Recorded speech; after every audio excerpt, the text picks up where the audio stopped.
Hello friends, Santiago Cifre here from the Cifre Center reporting an update on our mission SOS Puerto Rico Medical Relief. First, the good news. The good news is that we've been able to receive a number of great donations both for the acupuncture and for the medical relief, disaster, trauma relief mission. We have thousands of needles, hundreds or more, 1,000 bottles of Chinese medicinals that are really good and cheap to use for diarrhea, infections, other kinds of things. We're receiving medical supplies. We have Acupuncture Without Borders coming down with a team of 12 practitioners trained in disaster relief, 8 of them acupuncturists, 4 of them medical doctors, also acupuncturists. We have a team of medical doctors that is also going to come to do the direct medical relief. Where can you donate? To our GoFundMe campaign, we have raised over $6,000, and it's gofundme.com SOS Puerto Rico Medical Relief. We have secured a place for people to stay in the city of Ponce, where we are going to stage to go to the towns and hamlets of the mountains and the south.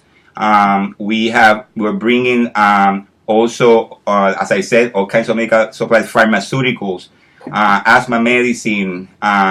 We're bringing antibiotics, pain medicines, you name it, everything we can get our hands on.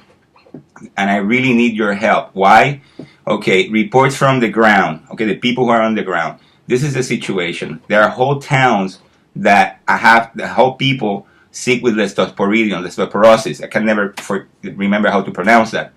That infection, okay, the bacterial infection from the urine of dead animals, if you don't have medical attention, you'll be dead in 3 days. There is dengue outbreak, there's asthma outbreaks, there's tremendous levels of stress and anxiety. There are all kinds of upper respiratory infections.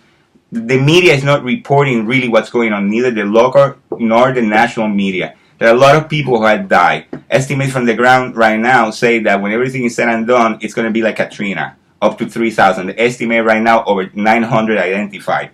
Okay, there are whole hospitals where people have gone so sick that they have died there, and then because they didn't have any electricity, they have to incinerate all of those bodies without documenting them. I mean, people, these are the reports for the ground. I cannot believe it. People are finding themselves with the necessity of incinerating their own relatives. This has happened a bunch of times.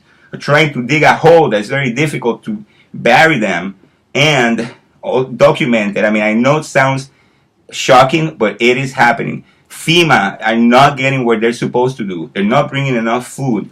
Although we're not focused on food here, it's direct medical relief.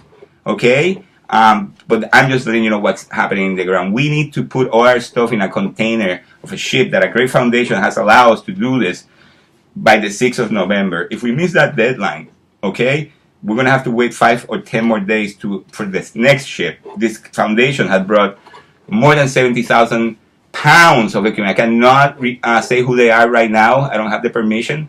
They have brought over 50 planes, ships. I mean, they are down there. And they are the ones who are providing a lot of information on the ground.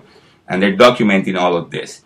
I also need physical supplies. If you have the medical supplies, wound care equipment, antiseptics, pain medicines over the counter, all kinds of anti-diarrheal medicine, like Pepto-Bismol, anything you can get your hands on, you can mail it to me to the Cifre Center, 333 West 41st Street, Suite 214, Miami Beach, Florida, 33140. In the spirit of Thanksgiving that's coming up, I'm going to have you in my thoughts, all of us who are going down there, because only through you is that we're able to bring direct medical attention to so many people that need it. Situation is not getting better medically. It's actually getting worse because so many people have gotten sick and they don't have access to hospital. They're saying that 75% of the hospitals are up and running, but it's not true. They're just saying the worst cases, and as people, even if they survive because they get so sick by the time they get there, and if you're not, you got to go back home, and they're not able to give you medicines. If you broke your hip, imagine that now you can't move and you don't even have pain medicines. They don't have pain medicines for after the surgeries. Many of these places, they don't have the appropriate, medicines that are used to prep you for surgery. The need is great. I know that you can help Everything counts. Either a supply mailed to our place here, even a $5 donation, it doesn't matter. When this is all over, the truth is going to come out. And it's not pretty, and there's a lot of politics here. I am not going to mention it, but 3.5 million Americans are really suffering, most of them, right now, and we must do something about it. And I have set up to do something about it, and I really count on you. So please, please, go to GoFundMe.com, SOS Puerto Rico Medical Relief, and help us with this incredible cause and this catastrophe. I thank you in advance. I know I can count on you. Thank you very much.